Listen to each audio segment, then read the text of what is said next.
Thank you for joining. So this is Thailand, the only English language program that's brought to you daily Monday to Friday and also on the weekend to let you know stories that we think are of interest to you and to add some interpretations that will help you understand more about Thailand. I'm Valerie Mackenzie, Sawadee ka. And I'm Johan Wiwanchalao, Swadee krap. I'm Tapani Manawet, สวัสดีค่ะ Now, it wouldn't matter what time you got up today, you look at the actual calendar and you say, September 11th. It was 11 years ago. Hard to believe because in my mind it's still very fresh. We were not there, of course, from my side, but certainly did see the impact that it had on so many people. What about yourself, Johan? Well, I was working down on Wall Street at the time, so I was right there at Ground Zero. I actually came up through the trade towers in the morning on my way to work and lost some friends and coworkers when they collapsed. And it's something that really doesn't leave your mind. And as you mentioned, it's really, it's been a long time. It's been over a decade, but it just takes a smell or a sound, and it comes all right back. Yeah, sure. I remember exactly where I was when the news came on as well. And I was going back to England, and flying then was very, very difficult. And Well, it has changed the way we live, in fact, hasn't it? Because when you actually travel now through the airports, what happened on that day has changed the way that we actually move from one country to another, or the way we actually have to go through so many more security checks, the way that we're not able to carry certain things on the aircraft. So many things have changed, and I think that it's good in a way that it's made us more aware of what we need to be aware of, but by the same token, it makes people, I think, feel a little tense. If you just look at all the incidents which actually occur on a plane now, you have a lot of people, whether intentionally or non-intentionally, you get people reacting much more quickly, much more aggressively now to any event, any threat that happens on an airplane. You hear people standing up and not waiting for something to happen. And you do feel a lot less safe. To those people who lost their loved ones, their friends, we offer our extended sympathy, of course. And let's hope that we never ever see anything like that ever again. Moving right along, we will talk about what is the talk of the town, not in New York, but actually in Bangkok and Thailand. Over to you, Johan.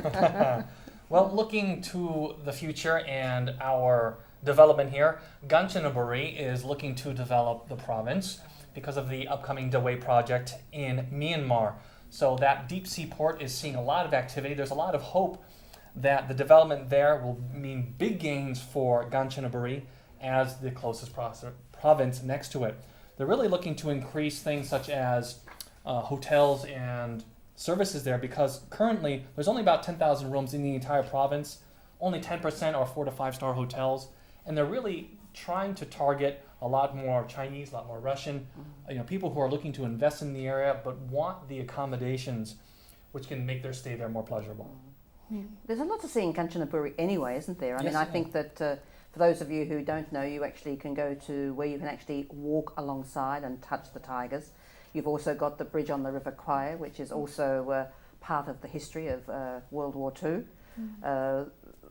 There's also lots of scenery, there's lots of mountains, there's jungle rafts, so you can actually go down the river, caves and so on. So I think that with the numbers of people currently going to Kanchanaburi, this particular project is going to give us all a lot more opportunities. Oh, absolutely. Lots of beautiful golf courses as well in Kanchanaburi. True. Are you a golfer? My dad is. Well, they say the golfing there, that's really attracts all the South Korean tourists as well. Yes, absolutely. All right, well, taking a look in Bangkok now.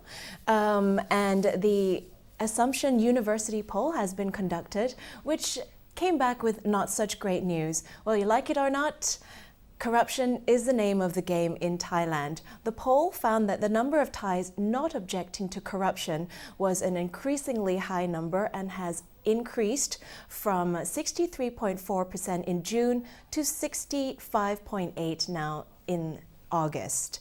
Nearly 80% of respondents under the age of 29, two age groups there, under 20 and between 20 to 29, 80% of them in both groups said that state corruption is acceptable if it benefits themselves personally. That's not good news at all. It's not. In the public sector, 60% of state officials said that corruption is acceptable. and referred to benefits such as job promotions, locating to a better location, and profit making, and things like that. So it's not really very good to see it all coming from state officials. That and the younger generation as well, who seem to think that, even as a university student or even a high school student, that they're getting kind of used to it. It's not good for our future at all. Well, I always think that, it would be nice to have younger generation in Parliament, but if in fact the younger people feel that corruption's okay, we might as well stay with what we have, huh? Yeah. Pretty much so. Well, speaking of the government and our other big friend out there, which is Facebook, it seems that, surprise, surprise, a lot of people in the government are spending too much time on Facebook. So much, in fact, that they are sucking the life out of their internet connection. So it seems all those wonderful services that they're trying to do for their job and for the public, they can't do because slow bandwidth. Everyone's doing the Facebook, uploading pictures, playing games. So things like teleconferences, can't do them. Other transfer files, uploading a document, can't do them. Access for other people, for remote offices, can't do them. So they have instituted, or they will institute in October 1st, a ban on Facebook between 8:30 a.m. until noon, and then again from 1 p.m. until 4:30 p.m. So they do have an hour for lunch. We can get there and update your link status. Finally got Facebook back. But I think it actually makes sense. If you look at the statistics, not just here in Thailand, but around the world, a huge part of the day since social media has taken off, people are really losing their productive hours during the day just checking social media. Exactly. Right. The other thing you find in Thailand too, because we have a huge number of people that are on Facebook, is that many of those people communicate with you on business matters on Facebook. They don't use their mobile phone, they don't use emails, they don't use SMS. So if you need to know what they're going to say or that there's a meeting on, that's the way they do it, which is really very frustrating, I have to say. I'd like to add one point. For those of you who actually turned on during the time that Johan was talking, there was a slogan of Facebook on the camera with a red, "No way it's going to be happening in Thailand." Let me remind you, this is not China. And in actual fact, this is purely about the public servants. It's not about Thailand as a whole. But it was on for a long time.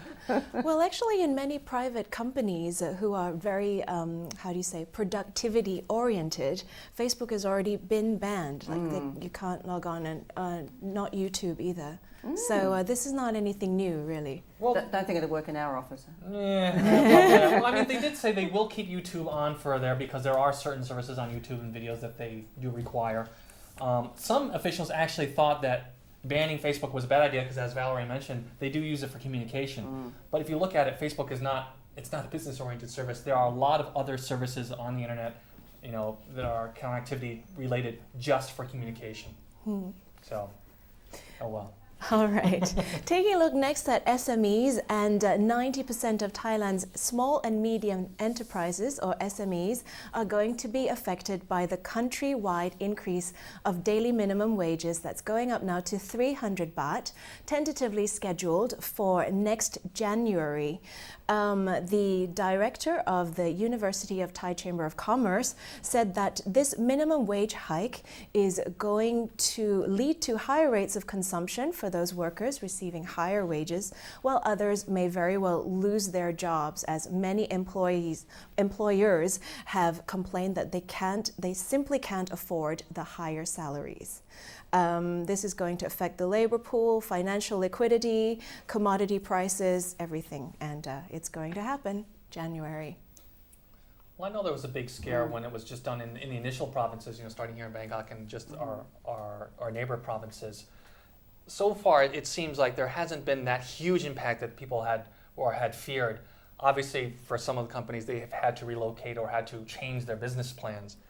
But, this was one of those big promises that they gave, and they got to follow through. Well, I guess that, we'll see a lot more people unemployed. I think that has to happen because I think where companies can afford it, they'll probably go to technology. So it's not all good news. We need to go forward, and people certainly, the wage was very basic, I have to say before. So it's all part of the development of the free economy, isn't it? Well, on one side of the argument, you could say you would have to work a lot harder to keep your job, which is going to raise productivity. But that's true. Hopefully so. That's the plus side, and also the negatives, as we mentioned before.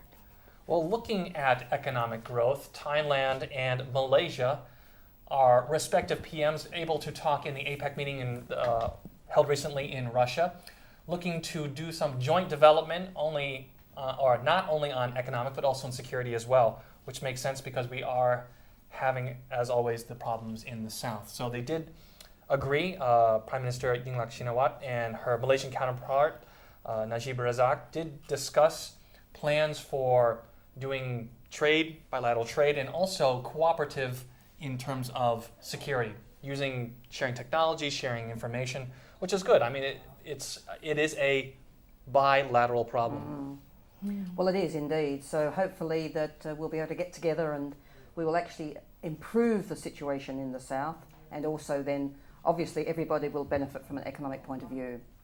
A lot to be done, and let's hope that after that meeting that in actual fact we will be able to continue with the discussions. We talked only a couple of days ago about how it's so essential that every party gets together. It may have only been two people meeting, it might have been another two people meeting. I know the ex-Prime Minister, Mr. Abhisit Brijajeva, also met with a gentleman from Malaysia too, so that they could have a discussion. But it's all of us putting together our ideas, asking the international people to help us too, because it's a bigger issue than we're able to cope with theoretically ourselves at the moment. So a lot to be done. Absolutely. But that does round out the talk of the town. It does indeed. Now, after the break, I'm going to be talking to a lady who is the CEO of Bayer here, Bayer Thailand, a pharmaceutical company, but certainly a pharmaceutical company with a difference. She's got an interesting background, in fact, a lawyer, now running this enormous company, and looks after also North Asia too. We took the opportunity to go to meet her and find out what motivates her. And also, she's only been in Thailand, well, I think it's less than a year. We'll find out how she's been able to adapt to living in a country where she doesn't speak the language, as opposed to working in a country where she can speak English, she can speak Chinese, and she really understands the mentality, the psyche of the people. Stay tuned, we'll be back with our special guest from Bayer.